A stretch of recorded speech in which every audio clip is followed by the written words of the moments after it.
Muy queridos amigos, estamos en la tercera lección de este curso de Eucaristía y en esta ocasión vamos a hablar de los relatos de la institución de la Eucaristía.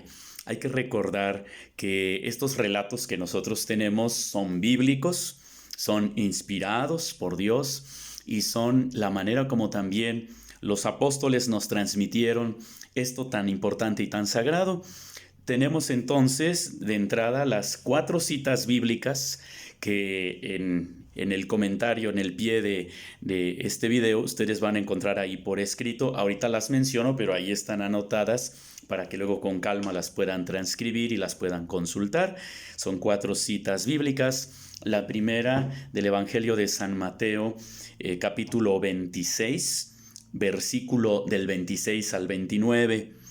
Luego la segunda, Evangelio de San Marcos, capítulo 14, del versículo 22 al 25. Tercera cita del Evangelio de San Lucas, capítulo 22, de los versículos del 15 al 20.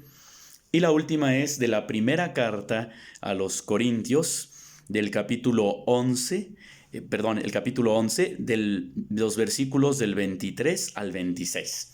Ahí encuentran ustedes entonces estos textos de la institución, los relatos de la institución de la Eucaristía. Si se fijan, son 3 evangelios, Mateo, Marcos, Lucas, y esta primera carta a los Corintios. Son los que hablan muy específicamente de cómo fue la institución de la Eucaristía. Repito, al pie, en este video, encuentran ustedes las citas ahí por escrito. Y bueno, pues vamos a entrar un poquito a analizar estas citas. Estas citas tienen básicamente 5 coincidencias. Coinciden en 5 cosas. Recordemos que cada texto tiene sus particularidades, pero también tiene muchas cosas en común con otros textos. Así de que estas 5 coincidencias que encontramos en los relatos de la institución de estas 4 citas bíblicas. Lo primero, que Jesús y sus apóstoles están para una cena que tiene un carácter de despedida. Cuando decimos una cena, quiere decir que pues ellos están reunidos en un ambiente especial y que además tiene este carácter de despedida. Entonces la primera, estos textos coinciden en que es una cena de despedida de Jesús con los apóstoles, son los que están ahí presentes.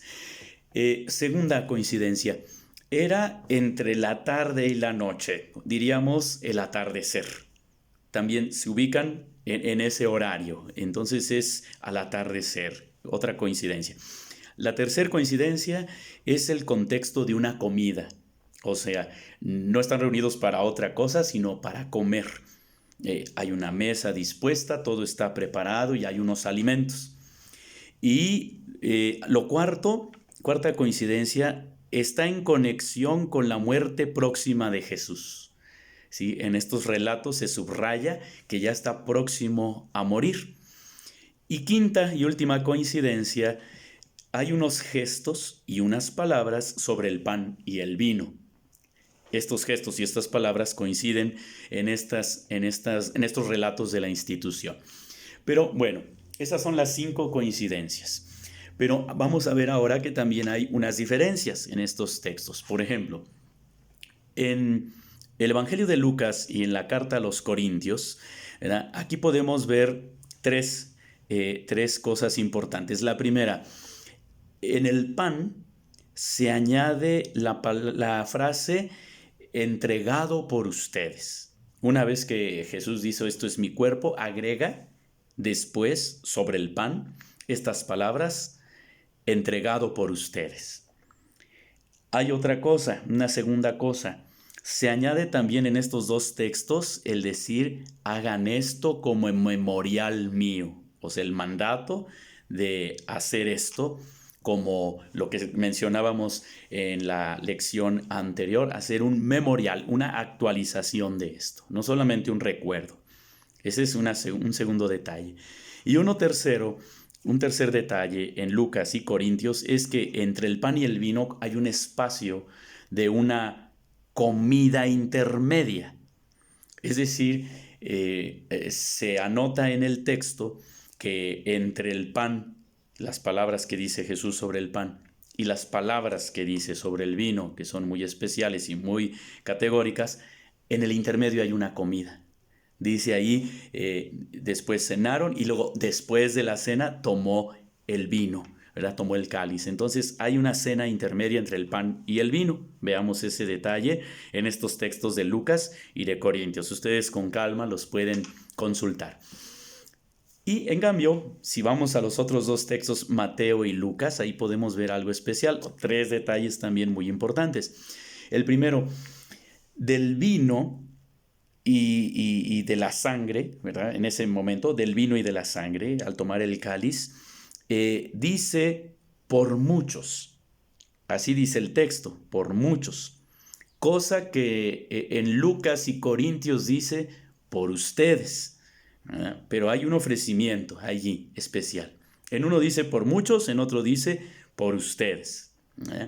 No, esto no afecta de manera profunda la entrega de Jesucristo por todos. Hay que recordar que luego hubo una discusión pues bastante compleja, incluso en la celebración de la Santa Misa. Antes se decía que será entregado por todos, por ustedes.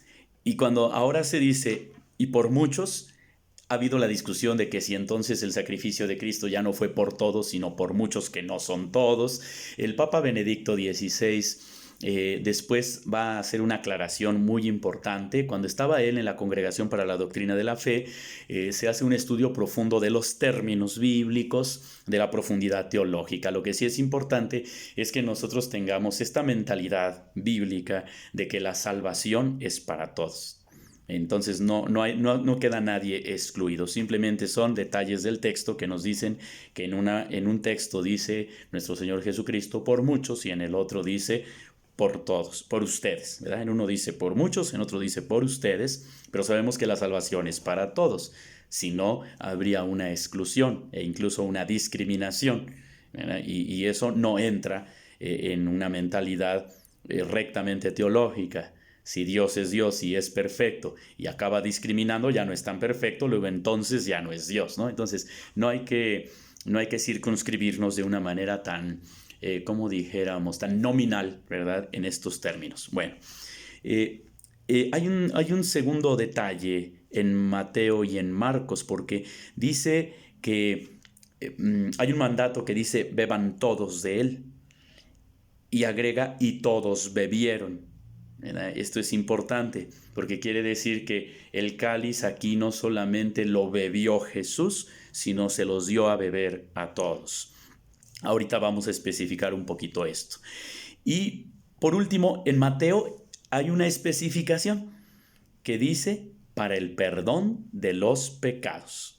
Allí es muy claro este detalle en Mateo. Agrega esta frase que dice que es para el perdón de los pecados. Entonces, bueno, ustedes, sobre todo esta lección implica que sí puedan acercarse a los textos de una manera cercana en su Sagrada Escritura para que los vayan analizando y vayan viendo estos detalles que les estoy compartiendo. Hay otro detalle importante. Fíjense cómo los 4 textos, en algo que también tienen todos, al final, todos coinciden en que tienen un mensaje escatológico. Escatológico significa que va hacia el final de los tiempos, en la segunda venida de nuestro Señor Jesucristo. ¿Qué frase es la que nos hace referencia a esta segunda venida de nuestro Señor Jesucristo? En que cuando manda hacer esta celebración, agrega que la sigan haciendo hasta que vuelva. Entonces está la promesa de la segunda venida de nuestro Señor Jesucristo, es la promesa escatológica, y este mensaje escatológico en estos 4 textos está en esa frase, hasta que vuelva. Muy bien, vamos a analizar ahora este siguiente punto. Las palabras sobre el pan que aparecen en estos textos. Vamos a analizarlo. Para la palabra cuerpo utiliza una palabra muy concreta que en hebreo es basar, con S, basar. Y significa que junto con haima, que sería la palabra sangre, basar sería cuerpo o carne, y haima, que sería sangre, nos está hablando de la integridad de la persona, o sea, la persona completa, cuerpo y sangre. La mentalidad judía, el hombre es esas dos cosas muy importantes, cuerpo y sangre, es la totalidad de la persona. Esto ya después en griego se ha traducido como sarx, que significa propiamente carne. En el Evangelio de San Juan, que aquí no lo estamos analizando porque habrá una lección especial para la teología eucarística de Juan. Será posterior, pero me adelanto un poquito diciendo que esa traducción griega que aparece en Juan con la palabra sarx significa propiamente carne. Entonces, al decir Jesús, esto es mi cuerpo, lo está refiriendo directamente a esto es mi carne. No es un cuerpo simbólico, no es un cuerpo fantasmal o espiritualizado, porque no existe un cuerpo espiritual. Si es espiritual no es cuerpo, y si es cuerpo no es espíritu. Entonces todavía no vamos a esa manifestación, vamos a decir, muy especial de un cuerpo espiritualizado, del cual a veces se habla cuando se dice de la resurrección de la carne, ¿no? Una dimensión especial. Pero aquí no, aquí se habla directamente de la carne, del cuerpo material, ¿verdad? Humano, porque así es el cuerpo humano, material. Bueno, así de que esa es la palabra que se usa, ¿verdad? La palabra sarx en griego. Esto es mi carne, esto es mi cuerpo. Vamos ahora a la palabra sobre el vino. En el vino, si ustedes se fijan, hay una acción de gracias que veíamos en la cena judía, donde el Padre, sobre la tercera copa de la cena pascual, pues hace también esta alabanza, esta acción de gracias. Ahí hay un detalle especial porque dice el texto que bebieron todos. Tomen y beban todos de él, y bebieron todos. Aquí hay una novedad, porque nos podríamos preguntar, ¿quiere decir que bebieron todos de la misma copa? Si la costumbre era que cada quien bebiera de su propia copa, cada uno, como lo hacemos nosotros en nuestras reuniones, cada quien tiene su vaso, cada quien tiene su copa y bebe de ella. Aquí, al decir bebieron todos de esta copa, nos hace pensar en la posibilidad de que bebieron de una misma copa. Esto nos hablaría de unidad fraterna, ¿verdad? Una unidad mayor. De hecho, nosotros lo vemos en la celebración, por ejemplo, del matrimonio, ¿verdad? Cuando se ha dado a beber del mismo cáliz a los contrayentes, el novio y la novia, bueno, de una misma copa, signo como de una especial unidad. De hecho, nosotros en la celebración de la Eucaristía, pues solamente hay un cáliz. No cada quien trae el suyo con vino y se hace una cosa, no, es solamente uno que después se comparte, sea por las diferentes maneras de distribuir la comunión, cuando es bajo las dos especies, ¿verdad? No me detengo ahorita en ese asunto que es más bien ya litúrgico.